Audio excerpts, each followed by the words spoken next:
예, 오늘 말씀은 마태복음 25장 1절부터 7절 말씀. 네, 앞부분은 제가 읽고 뒷부분은 함께 같이 읽겠습니다. 그때 천국은 마치 등을 들고 신랑을 맞으러 나간 열 처녀와 같다 하리니 그 중에 다섯은 미련하고 다섯은 슬기 있는 자라. 미련한 자들은 등을 가지되 기름을 가지지 아니하고 슬기 있는 자들은 그릇에 기름을 담아 등과 함께 가져갔더니 신랑이 더디움으로 다 졸며 잘세. 밤중에 소리가 나되 보라 신랑이로다 맞으러 나오라 하매 이에 그 처녀들이 다 일어나 등을 준비할세. 미련한 자들이 슬기 있는 자들에게 이르되 우리 등불이 꺼져가니 너의 기름을 좀 나눠달라 하거늘 슬기 있는 자들이 대답하여 이르되 우리와 너희가 쓰기에 다 부족할까 하노니 차라리 파는 자들에게 가서 너희 쓸 것을 사라 하니 그들이 사러 간 사이에 신랑이 오므로 준비하였던 자들은 함께 혼인잔치에 들어가고 문은 닫힌지라. 그 후에 남은 처녀들이 와서 이르되 주여 주여 우리에게 열어주소서. 대답하여 이르되 다 같이 시작. 진실로 너에게 이르노니 너희가 너희를 알지 못하노라 하였느니라. 그런즉 깨어있으라. 너희는 그날과 그때를 알지 못하느니라. 아멘. 네, 이 말씀을 여러분이 잘 아시는 것처럼 열처녀의 비유입니다. 이 말씀을 통해서 오늘 알아볼 주제가 뭐냐면 이렇게 정했습니다. 오늘이 이제 예수님 비유 시리즈를 이제 들어갈 건데 또 중간중간에 은사주의와 신사도 운동의 누룩 또 이어서 또 중간중간 할 겁니다. 자, 오늘 소주제로는 영광스러운 휴거. 정말 영광스러운 휴거죠.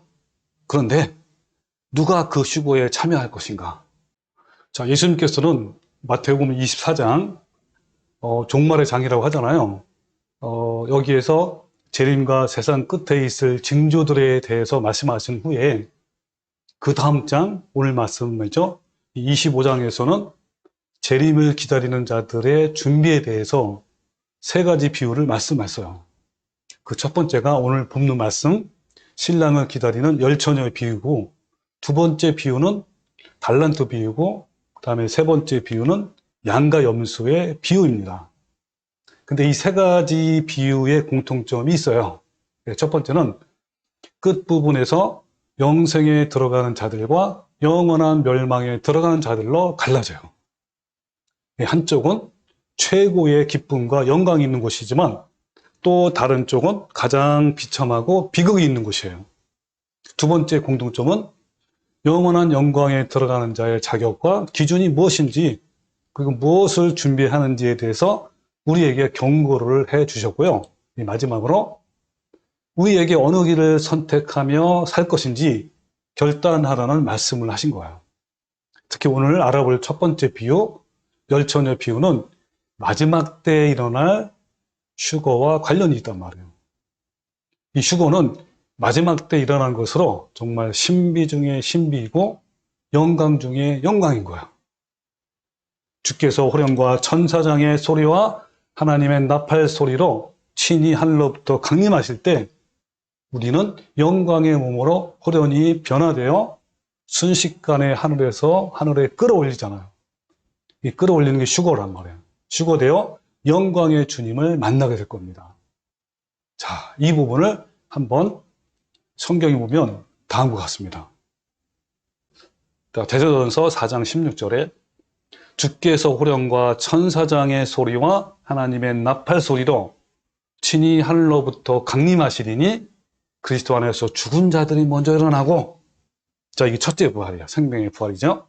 그 후에 우리 살아남은 자들도 그들과 함께 구름 속으로 끌어올려 공중에서 영접한다 그랬죠. 그래서 이걸 공중재림이라고 부르는 거예요. 하시리니 그리하여 우리가 항상 주와 함께 있으리라. 여기서 끌어올려. 이게 헬라어로 하르파죠. 기억해 주세요. 하르파죠.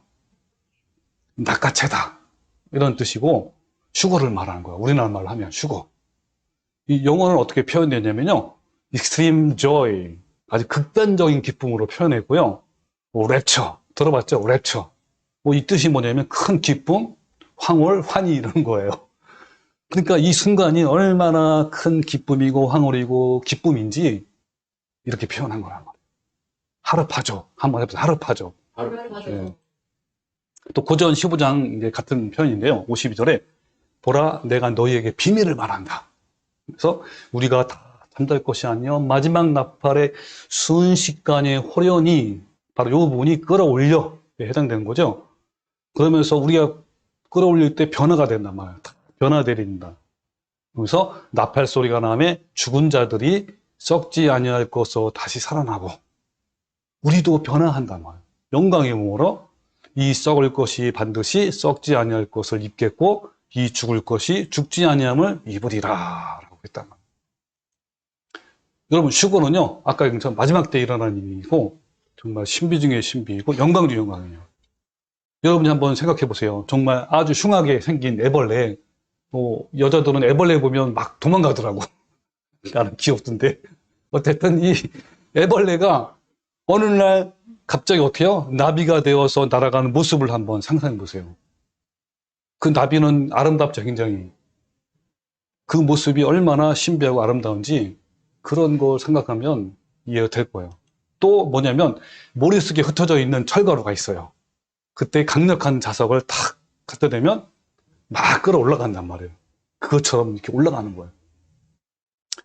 자, 이처럼 우리가 공중으로 휴거되는 것이 얼마나 큰 영광이죠. 주님께서 이 땅에 사는 사람들 중에 주님의 성품을 닮아가는 성도들을 공중으로 끌어올리실 거예요. 이것은 우리의 선택이 아니라 오직 하나님의 선택에 의해서 그렇게 되는 것이고 이 사건이 발생되는 것은 순식간이란 말이에요.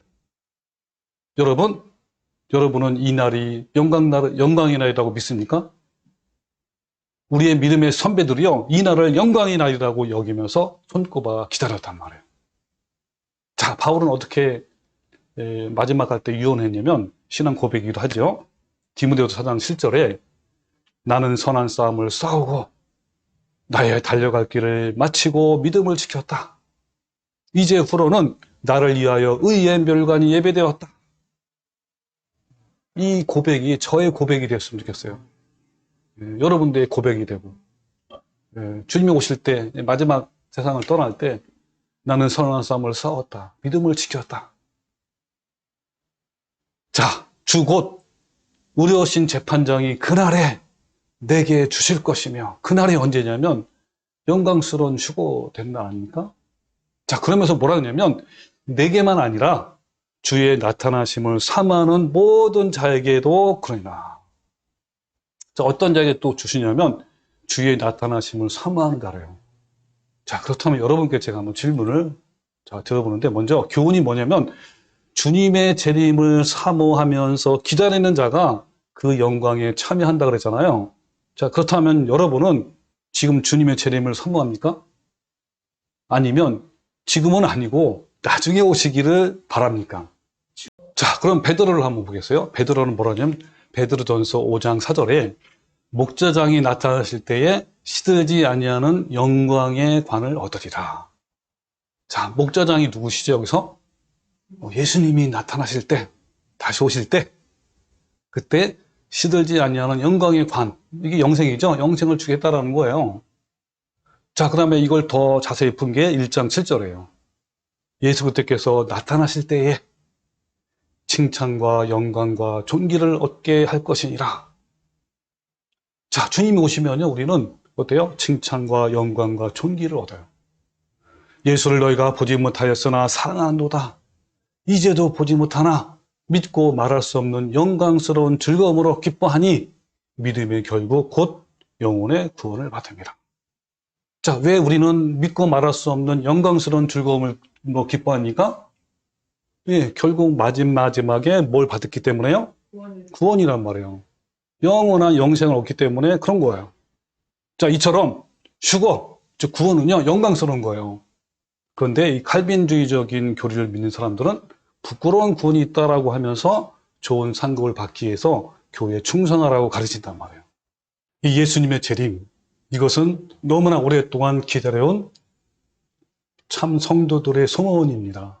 이 만남이야말로 가장 오랜 기간을 기다려온 만남이에요. 이 재림 때 이루어질 만남은 정말 영광 중에 영광이라고 말할 수 있어요. 바로 이 날을 기다리면서 얼마나 수많은 그리스도인들이 죽어갔으며 순교의 이슬러 사라졌는지 모릅니다. 하나님께서 신실한 성도들을 데리러 이 땅에 다시 강림하시는 날이야말로 인간의 역사에서 가장 장엄하고 가장 복스럽고 기쁜 날이 되는 거예요. 성도가 휴거를 해서 공중에서 주님을 만나는 것은 오늘 본문 말씀에서 혼인잔치에 비유를 했습니다. 그래서 우리는, 즉 교회는 신랑이신 예수님을 기다리는 예비 신부들이에요. 이제 예수님이 재림해서 이 땅에 다시 오시면 신부인 성도들은 공중으로 들림받을 것이고 이때 예수님 우리를 영접하실 거예요. 자, 그런데 데살로니가 4장 말씀에는요, 무슨 말씀도 있어요. 그러니까 그리스도 안에서 죽은 자들이 먼저 일어나고 그 후에 우리 살아남은 자들도 그들과 함께 구름 속으로 끌어올려 공중에서 주님을 영접하게 되는데 휴거되지 못한 사람들, 그러니까 이 땅에 남게 되는 사람들과 또 끝까지 순종하지 않고 이미 죽은 사람들, 이 사람들은 어떻게 될까요? 예, 맞습니다. 휴거되지 못하고 이 땅에 남아있는 자들은요, 오직 하나님의 진노의 심판만이 남아있습니다. 자, 우리가 한번 그 성경을 같이 한번 보겠습니다. 성경에 보면 예수님이 이 부분을 아주 극적으로 표현했습니다.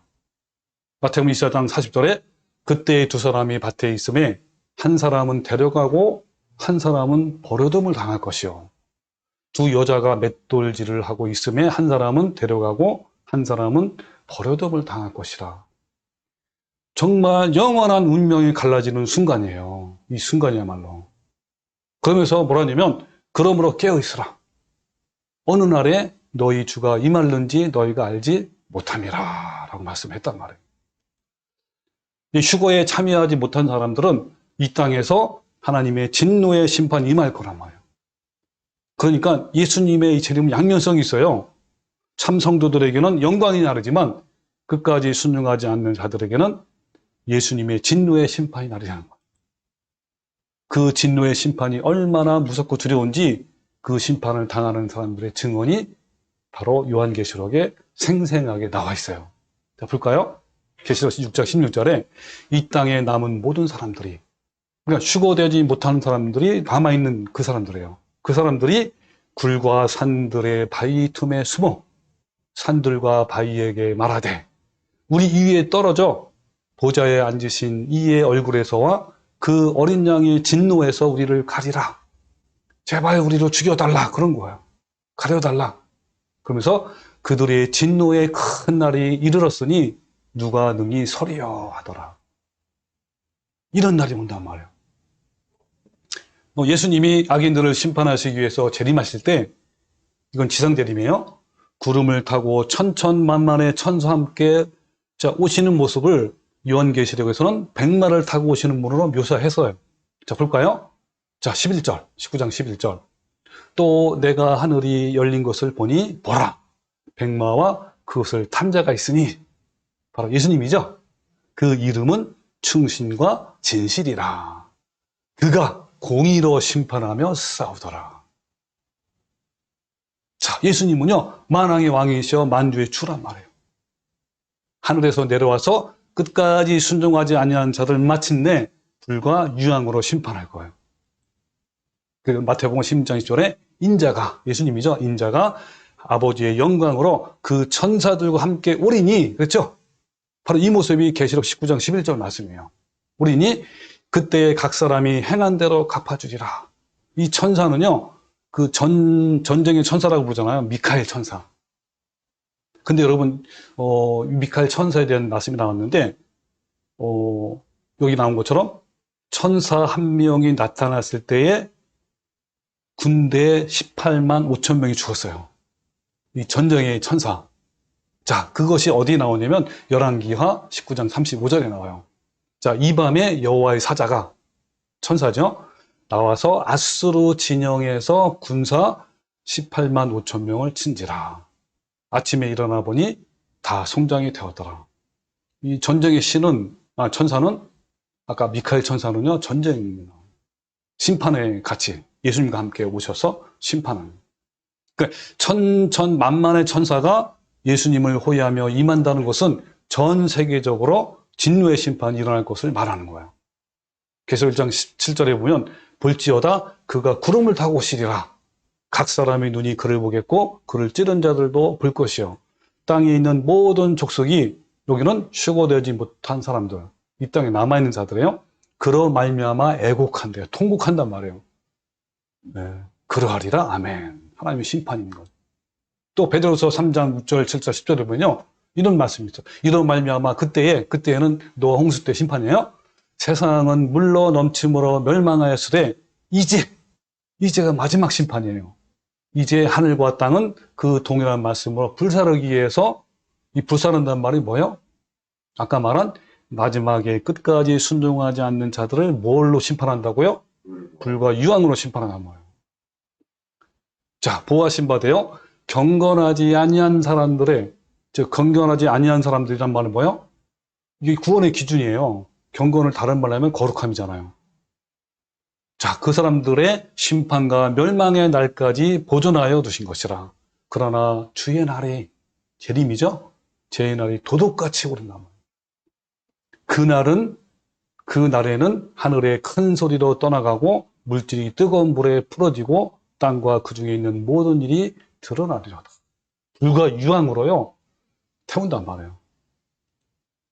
또한 예수님은 번개가 치는 것처럼 이 땅에 재림을 하실 것이라고 성경에 말씀한단 말이에요. 지상 재림이죠. 마태복음 24장 26절에 그러면 사람들이 너에게 말하되 보라, 그리스도가 광야에 있다 해도 나가지 말고 보라, 골방에 있다 해도 믿지 말라.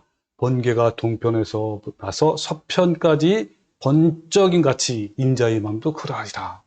이 말은 무슨 말이냐면, 예수님이 지상 재림은요, 전 세계적으로 적인 간격으로 세상 모든 사람들이 다 볼 수 있는 방법으로 강림하시는 거야. 그러니까 어두운 밤에 번개치는 모습은 공개적으로 누구나 다 볼 수 있는 일인 것처럼 예수님께서도 세상 이 끝에서 저 끝까지 다 볼 수 있는 방법으로 임해시갔다고 말씀하는 거야.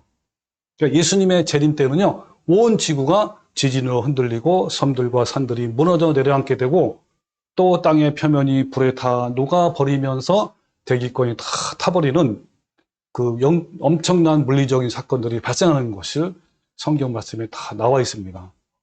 자, 이때는 거룩함으로 준비된 예비 신부들만이 살아남게 되는 거예요. 그날에 여러분은 주여 어서 오시옵소서. 내가 주의 오심을 얼마나 기다렸는지 모릅니다. 주님 사모합니다. 주님 나타나심을. 자, 이렇게 하면서 기뻐할 것인가? 아니면 죄책감에 사로잡히고 또한 너무 무서워서 차라리 바위가 머리 위에 떨어지라고 소리칠 만큼 두려운 날이 될 것인가? 이것은 현재 우리 삶에서 결정이 된단 말이에요. 이 바로 열처녀의 비유는요, 마태복음 24장 종말의 장에서 영원한 멸망이나 영생이나에 대한 대비책으로 주어진 세 가지 비유 중에 하나인 거야. 이 열처녀의 비유는 우리에게 기회를 주시는 주님의 음성입니다. 이 비유를 통해 깨어날 수만 있다면 우리에게는 아직 희망이 있어요.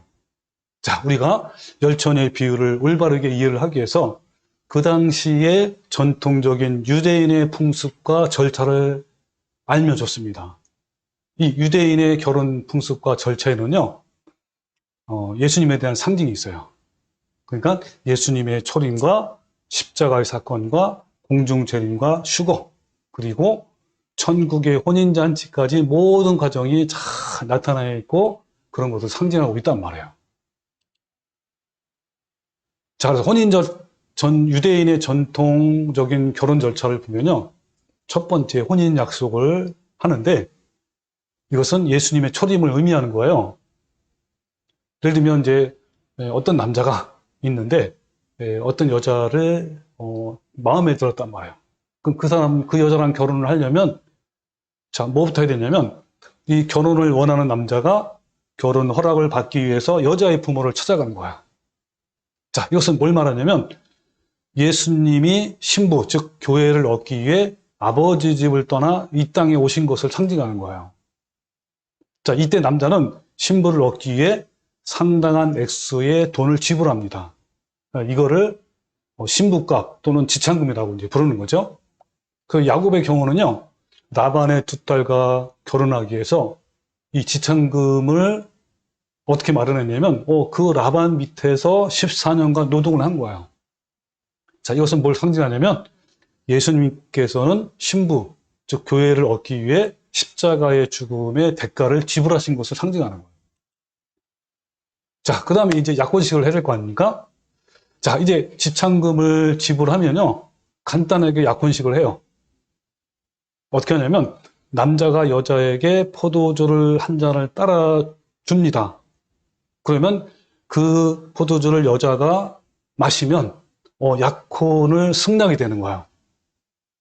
그럼 약혼을 승낙이 되면, 그 다음에 뭐 하냐면, 신랑은 약혼식이 끝나면요, 신부와 함께 살 신혼집을 짓기 위해 아버지의 집에 돌아가는데, 그때 신랑은 신부에게 어떤 약속을 하냐면, 내가 신부에게 집을 다 지으면 다시 오겠다라는 약속을 하고 떠나는 거야. 그러면 이 신랑은 1년, 2년 후에 그 집을 다 지으면 신부를 데려오기 위해 신부의 집으로 오는데 바로 그날이 결혼식이에요. 그러니까 약혼 기간이 한 1, 2년 되는데 그 약혼 기간 동안 신랑은 신혼집을 짓는 기간이고 신부는 자신의 성적인 순교를 지키는 기간이란 말이에요. 만약에 신부가 순교를 지키지 못하면 파혼이 돼요. 여러분, 우리가 잘 아는 것처럼 예수님이 성령으로 잉태했잖아요. 이 마리아가, 동정녀 마리아가 이제 요셉과 약혼한 다음에 동거하기 전에 이미 잉태를 한 거예요. 그때 이제 요셉은 어떻게 했냐면 가만히 끄끄져 했잖아요. 자, 그 말씀이 마태복음 1장 18절인데 한번 읽어볼게요. 예수 그리스도의 나심은 이러하니라. 그의 어머니 마리아가 요셉과 약혼하고 동거하기 전에 성령으로 잉태된 것이 나타났더니 그의 남편 요셉은 의로운 사람이라 그를 드러내지 아니하고 가만히 끄끄져 했다 그랬습니다. 왜냐면요, 만약에 이렇게 약혼했는데 그렇게 다른 남자랑 그렇게 하게 되면요, 돌로 쳐 죽임 당해도 아무 이상이 없었습니다. 근데 요셉은 의로운 사람이기 때문에 가만히 끄끄져 한 거야. 자, 이것은 뭐를 상징하냐면요, 교회가 지금 약혼 기간임을 우리는 알고 있잖아요. 자, 그렇기 때문에 이 신부인 교회 성도는요, 세상에서의 순결과 거룩함으로 신부됨을 증명해야 돼요. 신부가 단장을 해야 되는 거예요. 자, 이 말씀이 성경에 나와 있습니다. 같이 한번 보겠습니다. 자, 성경을 보면요, 자, 신부 역할이 요한계시록 19장 7절에 자, 우리가 즐거워하고 크게 기뻐하며 그에게 영광을 돌리세. 어린 양의 혼이 귀하게 이르렀고. 그러면서 그의 아내가 자신을 준비했다 그랬어요. 그러기 때문에 그에게 빛나고 깨끗한 세마포 옷을 입도록 허락했다 그랬어요. 근데 그 세마포의 옷은 뭐예요? 성도들의 옳은 행실이다. 거룩한 거룩함. 이게 바로 말하는 그 아내가 준비한 거라만. 그러니까 그 아내가 준비하는 것은 오직 뭐예요? 거룩함이야, 거룩함. 예. 이거를 준비했단 말이에요. 또 에베소 5장 26절에 뭐냐면 이는 곧 물로 씻어 말씀으로 깨끗하게 하사 거룩하게 하시고 자기 앞에 영광스러운 교회를 사오사. 자, 영광스러운 교회가 어떻게 합니까? 바로 티나 주름 잡힌 것이나 이런 것들이 없이 거룩하고 흠이 없게 하라 하심이라. 이런 교회를 하나님께서 이렇게 들어올리신단 말이에요. 휴거되게 한단 말이에요. 이런 성도로 바로 신부로 단장된 그런 성도만이 하나님께 들림을 받는다, 휴거된단 말이에요. 그럼 신랑 역할은 뭐하냐? 자세히 나왔어요. 예수님이 유언의 말씀이죠. 요한복음 10장 1절에 너희는 마음에 근심하지 말라. 그러니까 예수님이 가신다고 하니까 근심하는 거야. 제자들이 근심하지 말라. 하나님을 믿으니 또 나를 믿으라. 내 아버지 집에 거할 곳이 많도다. 그렇지 않으면 너에게 일렀으리라. 그러면서 뭐냐면 내가 너희를 위하여 거처를 예배하러 가느니 이게 무슨 기간이에요? 약혼 기간이에요. 가서 너희를 위하여 거처를 예비하면 다시 와서 다시 온다는 게 재림이에요. 그죠? 와서 너희를 내게로 영접한다. 이게 휴거란 말이야, 휴거. 주를 만난단 말이에요. 주님을 만난단 말이에요. 그리고 혼인잔치를 이루어줘요. 나 있는 곳에 너희도 있게 하리라 라고 했단 말이에요. 자, 이제 1년 후에 결혼식이 시작됩니다. 그러니까 신랑이 떠난 후 신혼집에 모두 준비가 되면 신랑이 신부를 데리러 가는 날짜, 이게 바로 혼인식 날짜입니다. 이 날짜는요, 신랑 아버지의 권한입니다. 그래서 아버지는 모든 것들이 준비된 것을 확인한 후에 아들에게 신부를 데려오라고 이렇게 말하는 거예요. 자, 이제 신랑이 결혼식을 위해 신부의 집으로 떠나면서 은밀하게 신부의 집에 전가를 보냈는데, 이때부터 7일 동안 온 마을 사람들이 함께 결혼식을 축하하는 축제의 기쁨을 즐깁니다. 이것이 바로 예비 축제예요. 자, 뭐라고요? 예, 예비 축제입니다. 마을 사람들은 신부 집의 축제를 보고 신랑이 출발했음을 알지만 신랑이 정확히 어느 날, 어느 때에 도착하는지는 알 수 없어요. 이 본 축제는 신랑이 신부의 집에 도착해서 신부 집에 들어간 후에 시작되는 거예요. 자, 그런데 여기서 재미있는 것은요, 본 축제에 참여하기 위해서 신랑과 마을 사람들 간의 일종의 게임이 벌어지는 거예요. 자, 이게 무슨 말이냐면, 이 팔레스타인은 무덥기 때문에 결혼식은 주로 밤중에 거합니다. 그리고요, 유대인의 하루는요, 저녁 6시부터 시작돼요. 우리는 보통 이제 아침에 하지만, 이들은 저녁 6시부터 그날이 시작되는 거란 말이에요. 그러므로 저녁 6시가 되면 정한 날이 되는 거예요. 그런데 신랑이 언제 도착할지 몰라요. 자, 이것은 뭘 상징하냐면, 주님이 다시 오시는 재림의 시기, 그리고 우리에게는 휴거의 시기를 말하는데 그 시기는 언제인지 아무도 모르는 거예요. 그래서 마태복음 24장 36절에 그러나 그날과 그때는 아무도 모르나니 하늘의 천사들도 모르고 오직 아버지만 아시느니라 라고 했습니다. 그리고 오늘 본문에서 그런즉 깨어있으라 너희는 그날과 그때를 알지 못한다 라고 말씀한 거예요.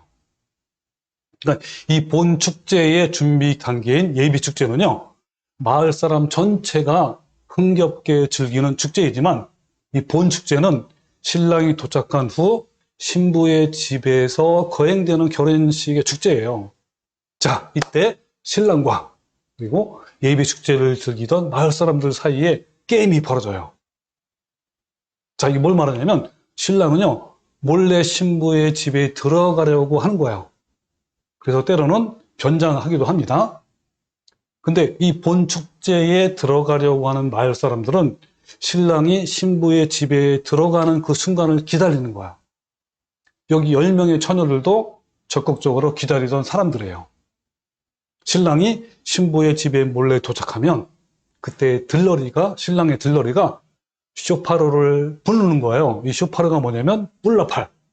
네, 뿔라팔을 부르면서 보라 신랑이 온다 맞으러 나오라 이렇게 라고 외치면 그 순간 아주 잠깐 동안 신부의 집이 열리게 되는 거예요. 그 순간을 놓치지 않고 등불이 켜진 등이 준비된 자들만 신부의 집으로 들어가고 기름이 준비되지 않아서 등불이 꺼진 자는 들어가지 못하는 거예요. 이때가 바로 하르파조의 순간을 상징하는 거예요. 하르파조 뭐라 그랬죠? 예, 휴거의 순간이란 말이에요. 그리고 곧 문은 닫히게 되고 그때 들어간 자들만 함께 본 축제가 시작되는 거예요. 실제 결혼식이 시작된단 말이에요. 그래서 이 말씀이 아까 우리 데살로니가서 4장 16절에 구름 속으로 끌어올려, 이 끌어올려가 하르파조 휴거 아닙니까? 끌어올려 공중에서 주를 영접하게 한다 그랬습니다. 즉 이때 공중에서 혼인식이 거행된단 말이에요. 그리고 고린도전서 15장에 보면 마지막 나팔의 순식간에 호련이 다 변화되어, 자, 이 부분이 바로 하르파조, 문이 열리고 닫히는 그런 그 상징한단 말이에요. 결혼식이 한밤중에 거행되기 때문에 당시에는요 지금처럼 전기가 없던 시대입니다. 그럼 신부의 집에 문에 들어갈 수 있는 자격자는 등불이 켜져 있는 자들만이 들어갈 수 있어요. 이것은요 각자 준비해야 한다는 거예요. 만약에 결혼식을 하는 동안 밝힐 수 있는 충분한 기름이 준비된 등불을 가지지 못한다면 참석할 수 없는 거예요. 그러므로 본 축제에 참여하고 싶은 사람은 등과 충분한 기름이 준비되어야 하는 거예요. 자, 우리 한번 성경을 같이 볼까요? 자, 오늘 본 말씀 제가 다시 한번 볼게요. 자, 화면에 보면 신랑이 더디움으로 다 졸며 잘세. 다 잤어요.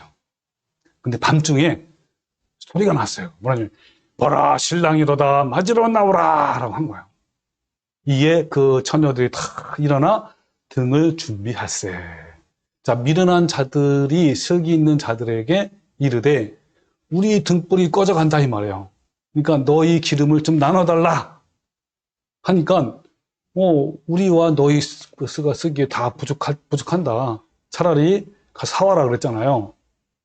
그들이 사러 나간 사이에 신랑이 오므로 준비된 자들은, 그죠? 준비된 자들은 함께 혼인잔치에 들어가고 문이 닫혔어요. 그리고 한 번 닫힌 문은 열려, 안 열려? 다시 안 열려요. 그래서 11절에 그 후에 남은 처녀들이, 이건 미련한 처녀들이에요. 와서 이르되 주여 주여 우리에게 열어주소서 하니까 뭐라냐면, 진실로 너에게 이르노니 내가 너희를 알지 못하노라 했단 말이에요. 자, 이 문이 바로 하르파조의 문인 거야. 여러분, 자, 이제부터 이 비유는요, 우리에게 다음과 같은 질문을 하고 있는 거예요. 어떤 질문을 하고 있느냐? 첫 번째, 여러분은 문이 닫히기 전에 들어갈 준비가 되어 있습니까? 이 질문에 대답할 수 있어야 되고요. 그럼 우리는 도대체 뭘 준비해야 될까요? 그리고 그렇다면 등과 기름은 무엇을 상징하는 것일까요? 신랑이 결혼식을 위해 도착하기 7일 전부터 마을 사람들 전체가 축제 기간에 들어갑니다. 이것이 바로 예비 축제예요. 이때 예비 축제에 참가한 마을 사람들은 불신자가 아닌 거예요. 그들 모두가 신자들입니다. 지금 교회 안에 있는 자들은 신랑을 기다리는 마을 사람들을 의미하는 거예요. 근데 많은 사람들이 열처녀가 교인을 상징한다고 생각하는데 그렇지 않습니다. 마을 사람들이 바로 교인을 상징하는 거예요. 여러분, 오늘날 이 땅의 개신교 교인들만이 약 10억 명입니다. 이들 모두가 다 마을 사람들을 상징한단 말이에요. 그들은 신랑이신 예수님과 재림에 관해서 알고 있고, 또 그들 역시 본 축제인 결혼식에 참석할 것을 희망하나. 그러니까 재림에 대한 소망이 있어요. 그러나 그들은 단지 등과 기름을 준비하지 못했을 뿐입니다. 즉, 마을 사람들은 예비 축제만 즐기는 사람들이고, 재림에 관해 알고만 있는 사람들이고, 또는 자신들 역시 결혼식에 참석할 수 있을 것이라고 믿고 있는 사람들이고, 천국에 관해 믿고 소망하는 사람들이에요. 그러나 이 마을 사람들, 이 교인들 중에 본 축제에 참가하기 위해서 간절히 사모하고 갈망하면서 기다리고 준비했던 사람은 단지 10명에 불과했단 말이에요. 여러분, 전체 마을 사람 중에 10명은 매우 적은 수입니다. 여러분, 그 당시 자료 요세푸스의 기록에 의하면 헤롯이 아기 예수님을 죽이기 위해 베들레헴으로 군사들을 보냈을 때 그때 베들레헴의 인구가 2만 명 정도였어요. 근데 성경에 보면요, 베들레헴은 아주 작은 고을이라고 했습니다. 그러니까 아주 작은 마을이어도 2만 명 정도인데 2만 명 중에 10명이면요 너무너무 작은 수예요. 자, 2만 명에 10명이면 10,000명 중에 5명, 0.05%란 말이에요. 마을 사람들 중에 단지 10명만, 즉 0.05%만 본 축제를 사모하고 준비했다는 그런 거예요. 신랑이 예상치 못한 순간에 왔을 때 비록 모두 졸며 자고 있었지만 그들은 본 축제를 참여하기 위해 열심히 준비한 자들이에요.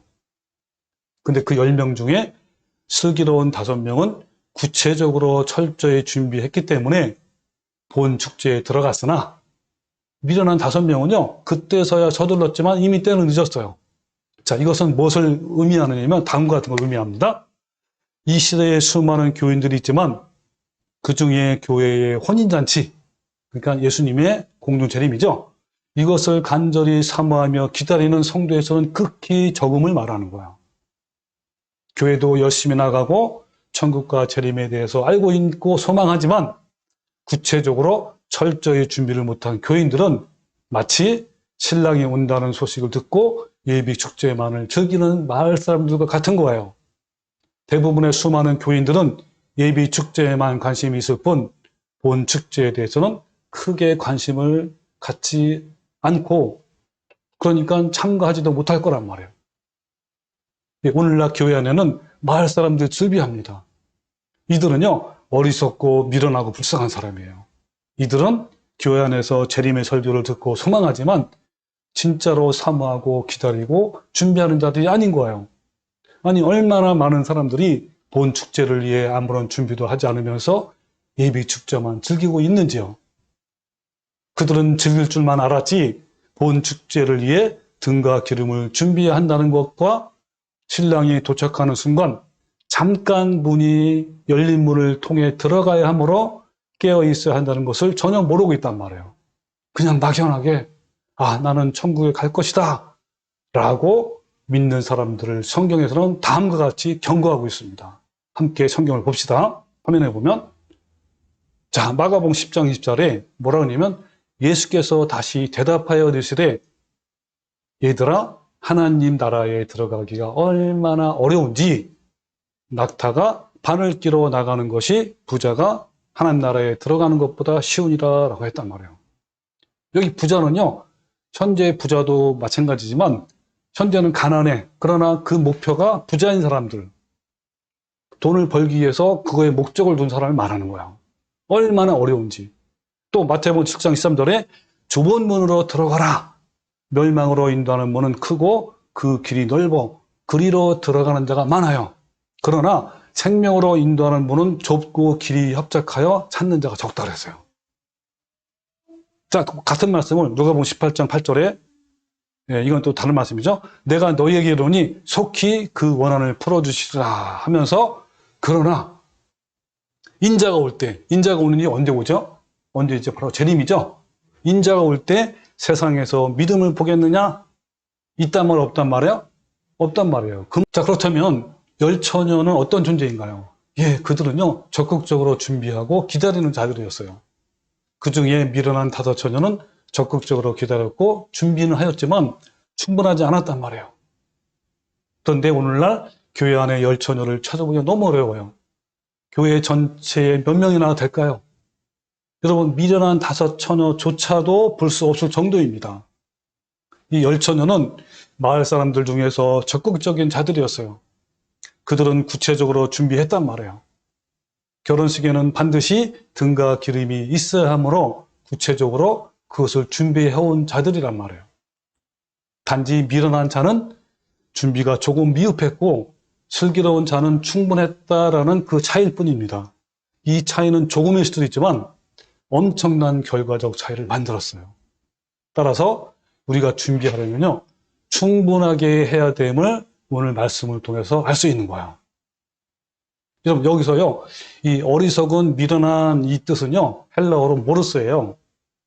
어떤 의미냐면 정신적으로 영적으로 둔하다, 또 예민하지 않고 깨어있지 않는 이런 뜻이야. 또 슬기로운 이 말은 헬라어로 프로니모스인데 이것은 지각이 있는 총명한, 현명한, 깨어있는 이런 걸 의미한단 말이에요. 자, 그렇다면 등과 기름은 무엇일까요? 자, 본문 말씀에 중요한 단서가 있습니다. 자, 중요한 단서는 뭐냐면 첫 번째, 등과 기름은 다른 사람에게 줄 수 없는 거예요. 각자 스스로 준비를 해야 하는 겁니다. 또 두 번째는 등과 기름은 구원, 영생을 얻느냐 아니면 영원한 멸망을 얻느냐를 결정하게 하는 거예요. 그러니까 심판의 근거이고 구원의 기준이 되는 거란 말이에요. 근데 여러분 은사주의나 신사도 운동가들은요 기름은 성령을 상징하기 때문에 성령의 기름 부으심, 즉 성령의 은사들을 상징한다라고 말하는 거예요. 이들이 말하는 성령의 은사는 방언 기도하고 방언 통역하고 예언하고 막 쓰러지고 그리고 막 이런 거 있잖아요. 이런 것들을 가지고 성령의 은사라고 하는 거예요. 그래서 어떤 교회는요 방언의 은사를 받아야만 구원을 받는 것이라고 주장하기도 하는 거예요. 그런데 이것은요 잘못된 해석이에요. 왜냐하면 성경 전체에서 심판의 근거와 구원의 기준이 아니기 때문에 그렇습니다. 이 등각 기름은요, 구원에 합당한 사람으로서의 준비를 말하는 거예요. 그러므로 등각 기름은 한순간이 아닌 전 삶을 통해 준비되어야 함을 말하는 거예요. 성경은 우리가 구원이나 휴거에 대해서 평생 준비해야 될 것을 성숙한 삶이라고 합니다. 다시 말해 주님을 닮은 성품의 열매라고 하는 거예요. 이것은요, 성령의 은사가 아니라 우리가 잘 알고 있는 것처럼 바로 성령의 열매를 말하는 거예요. 자, 이것은 갈라디아서 5장 성령 열매에 대해서 잘 나타나 있는데 우리 한번 성경을 한번 봅시다. 이 열매는 모든 것의 결과를 말하잖아요. 그러니까 성령님께서 보혜사를 우리에게 보내주셔가지고 역사하시잖아요. 그죠? 그런 모든 것의 결과가 바로 성령 열매예요. 근데 성령 열매는 갈라디아서 5장 20절에 9가지가 있어요. 뭐가 있죠? 사랑과 실학과 화평과 오래 참음과 자비와 양성과 충성과 온유와 절제란 말이에요. 자, 그러므로 자, 이 성령의 열매를 맺으려면 그러므로 그리스도 예수의 사람들은 육체와 함께 그 정욕과 탐심을 십자가에 못 박아 맞느니라 그랬단 말이에요. 그러니까 예수님의 사람들, 즉 하나님의 사람이라고 하잖아요. 예수님의 사람은 뭐 하는 사람이에요? 여기 보면 육신의 정욕과 탐심을 못 박는 사람이에요. 그 사람이 뭐를 열매를 맺어? 성령의 9가지 열매를 맺는단 말이에요. 이 9가지 열매는 나한테 있는 거 없는 거야? 없어요. 나한테는 뭐가 있냐면 육신의 정욕과 탐심만 있단 말이야. 근데 그거를 어떻게 하라는 거예요? 날마다 십자가 못 박아 죽일 때, 그럴 때 하나님께서 9가지 열매를 맺게 해준단 말이에요. 그게 바로 누구의 성품이면 예수님의 성품, 하나님의 그런 형상이에요. 자, 9가지 열매는 하나님의 그런 형상이고 예수님의 성품이에요. 그래서 예수님의 성품을 닮아간다라는 것은 무슨 말이에요? 성령의 9가지 열매를 맺어간다 이 말이에요. 그건 내면의 변화. 그러니까 열심히 교회 나가고 헌금하고 뭐 찬양도 하고 이게 이제 행위 구원이다. 행위 구원. 이걸 통해서 구원받는 게 아니라 우리 내면, 하나님 내면이 우리는 온통 썩었단 말이에요. 부패했고 타락했단 말이에요. 근데 그거를 십자가의 날마다 죽여서 그럴 때 하나님께서 이 열매를 맺게 한단 말이에요. 그런 자들을 하나님께서 이렇게 불러오신단 말이에요. 그리고 사랑을요, 분이하면 몇 가지라고요? 15가지 열매예요. 나오잖아요. 사랑은 오래 참고 온유하고 시기하지 않고. 이거는요, 왼수한테도 그런 거예요. 원수한테도 오래 참고 온유하고 시기하지 않고. 여러분, 이웃을 사랑하는 말 있죠? 이웃에는 착한 이웃만 있어요? 왼수 같은 이웃도 있어요? 왼수 같은 더 많아요. 그 이웃을 내 뭔가 사랑하라는 말은 이거예요, 바로. 어떻게 사랑하라는 거예요? 왼수에 대해서도 오래 참고 온유하고 시기하지 않고 자랑하지 않고 성내지 않고. 이게 바로 이건 우리 마음에 있는 거예요, 없는 거예요? 없어요. 근데 우리가 내 육신의 정욕과 탐심을 날마다 죽일 때 주시는 성품이란 말이에요. 이런 자들을 하나님께서 데려가시는 거예요. 자, 베드로서도 똑같이 말씀하고 있어요. 너희가 정욕 때문에 세상에서 썩어질 것을 피하여 신성한 성품. 예전에 성경이 뭐라는지 아세요? 신의 성품. 그래서 신의 성품이 더 좋아요. 이 번역을 할 때. 이게 바꿨는지 모르겠어요. 어쨌든 신의 성품에 참여하는 자가 되게 하려 함이라 그랬단 말이에요. 그럼 신의 성품에 참여하려면 뭘 해야 돼요? 여기 나오죠? 믿음, 또 덕, 지식, 절제, 인내, 경건, 형제 우애, 그 다음에 사랑. 이 사랑은 아까 몇 가지라고요? 15가지. 이같이 하면, 즉 뭡니까? 성령의 9가지 열매, 사랑의 열매가 풍성하면 우리 내면에, 그러면 우리 주 곧 구주 예수 그리스도의 영원한 나라에 들어감을 넉넉히를 다룰 만한 뭐요? 확실히 너에게 주시는 거예요. 어떤 때 주신다고요? 주님의 성품을 넘어갈 때. 근데 어떤 사람은 죄를 지면 맨날 회개해. 맨날 회개해. 그건 회개도 아니야. 진정한 회개가 아니야. 진정한 회개는 뭐예요? 그 죄를 끊어내고 다시 죄를 안 짓는 게 진짜 회개예요. 근데 회개하면 다 되는 줄 알아. 천만의 말씀이에요. 그런 회개는 하나님 받지도 않아요. 진짜 회개는 뭡니까? 그 죄를 슬퍼하고 정말 다시 안 짓겠다고 하면서 주님, 내가 다시 안 짓겠다 결심도 하고. 그렇지만 또 우리 연약함으로 말미암아 또 지을 수 있어요. 그땐 더 마음이 아파. 그때 더 주님 옆에 나가서 좀 하는 거예요. 그게 못 박는 거예요. 그게 십자가에 못 박는 거야. 그럴 때 주님께서 이걸 부어주시는 거예요. 이 마음을 주님의 성품을 부어주신단 말이에요. 그럴 때 그런 내용이 어디 나와 있다고요? 현재 유튜브에 구원론 시리즈 1편부터 13편에 자세히 나와 있단 말이에요. 자, 결론이 뭐예요? 영생은요, 구원은 예수님을 구주로 믿고 고백만 하면 되는 것이 아니라 평생 예수님의 성품, 성화, 잘 거룩함, 이거를 닮아가는 거예요. 이것이 바로 등과 기름을 말하는 거란 말이에요. 예수님의 성품, 성화를 닮아가는 것은요, 결심해서 한순간에 맺힐 문제가 아닌 거예요.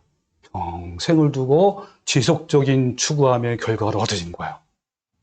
이 성령의 열매인 예수님의 성품은요, 죽을 때까지 자아를 죽여서 이루어지는 것이고 전 삶을 통해서 이루어진 거란 말이에요.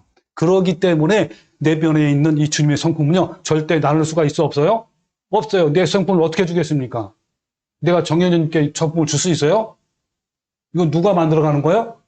본인 자신이 만들어가는 거란 말이에요. 이것이 바로 심판의 근거이고 구원의 기준인 거예요. 그래서 마태복음 3장 8절에 그러므로 회개에 합당한 열매를 맺어라 그랬단 말이에요. 그러면서 밑에 뭐죠? 좋은 열매를 맺지 아니하는 나무마다 찢겨 불에 던져지느니라. 뭘 보고 판단한다고요? 심판이 뭘 보고? 좋은 열매가 있는지 없는지. 그걸 보고 하나님께서는요, 판단한단 말이에요. 심판한단 말이에요. 또 요한복음 15장 1절에 보면 2절, 2절, 6절 나는 참보다라며 내 아버지는 농부라. 무릇 내게 붙어 있어 열매를 맺지 아니하는 가지는 아버지께서 그것을 제거해 버린다 그랬죠. 6절에 또 사람이 내 안에 거하지 아니하면 가지처럼 밖에 버려지나니 사람들이 그것들 모아다가 불에 던져 사르는지라. 또 마태복음 7장 20절에 아름다운 열매를 맺지 아니하는 나무마다 찢겨 불에 던져지니라. 이러므로 그들의 열매로 그들을 알리라 라고 말했단 말이에요. 심판의 근거가 되고 구원의 기준이 되는 아름다운 열매는 뭐라고요? 성령의 9가지 열매를 말하는 거고, 이건 주님의 성품을 말하는 것이고, 이게 바로 등과 기름이에요. 정리하면 교회가 끌어올려져 공중에서 결혼식을 치르는 영광의 결혼 잔치는 누구나 참여하시는 것이 아니라 오직 평소에 뭐라고요? 등과 기름, 즉 주님의 성품이죠. 이것이 준비된 자들만 참여할 수 있게 되는데 그 문은 잠깐 열리고 곧 닫힌단 말이에요. 성도들이 휴거되는 이날, 이 땅에 남아있는 자들에게는 억울함의 통곡 소리가 넘쳐날 거란 말이에요. 우리 아까 봤지만 다시 봅시다. 계시록 1장 7절. 다 같이 시작. 볼지어다 그가 구름을 타고 오시리라. 각 사람의 눈이 그를 보겠고 그를 찌른 자들도 볼 것이요. 땅에 있는 모든 족속이 그로 말미암아 애곡하리니 그러하리라. 애곡한다, 통곡한단 말이에요. 또 오늘 본 말씀이죠. 자, 그 후에 남은 처녀들이 미련한 처녀란 말이에요. 와서 이르되 주여 주여 우리에게 열어주소서 하니까 진실로 너희에게 이르노니 내가 너희를 알지 못하노라. 그런즉 깨어있으라. 그때를 알지 못한다 그랬죠. 여기 보면 내가 너희를 알지 못한데 어디서 본 말씀 같아. 어디서 봤죠 이 말씀은? 마태복음 7장의 말씀이죠. 바로 뭐냐면 23절. 그때에 내가 그들에게 밝히 말하되 내가 너희를 도무지 알지 못하니 불법을 행하는 자들아 내게서 떠나가라. 이 대상자가 뭐였냐면요. 그 당시에 목사, 선교사, 신학자 이런 사람이었어요. 그리고 권능을 행하는 자였단 말이에요. 보통 사람이 아니라 사역자들한테 이 말씀, 하신 말씀이에요. 자, 여러분은 예배 축제만 참석하고 그칠 것입니까? 아니면 본 축제에 참석할 것입니까? 이런 두 가지 선택만 남아있어요. 지금 우리는 마지막 7일간의 예배 축제 기간을 살고 있습니다. 주님이 다시 오시는 재림의 징조를 보면서 예배 축제의 끝부분을 보고 있단 말이에요. 이제 이 예배 축제가 끝나고 잠깐 후면 보라 신랑이로다 맞으러 나오라 라는 소리를 들을 겁니다. 그 순간을 위하여 우리는 슬기로운 자가 되어서 신부가 거룩하게 단장함 같이 거룩함을 온전히 이루어 주님을 닮아가는 자가 됩시다. 여러분 안에 성품 열매가 있습니까? 내 안에 주님을 닮은 성품이 보입니까? 여러분, 우리는 자신을 늘 점검해서 주님이 다시 오실 때 이 땅에 남아있는 비참한 자가 되지 말아야 하는 거예요. 하루하루가 이 땅에서의 마지막 날인 것처럼 준비된 상태가 되어야 하는 거예요. 여러분, 다시 한번 결단을 촉구하는 질문을 여러분께 하겠습니다. 여러분, 나는 지금 그리스도의 성품으로 준비되어 있습니까? 나는 지금 구원에 합당한 사람으로 준비되어 있습니까? 네, 여러분, 우리 모두 오늘도 계속해서 등과 기름을 부지런히 준비해서 주님이 다시 오실 때 영광과 존귀와 칭찬을 받는 성도가 되시기를 주님의 이름으로 축원합니다.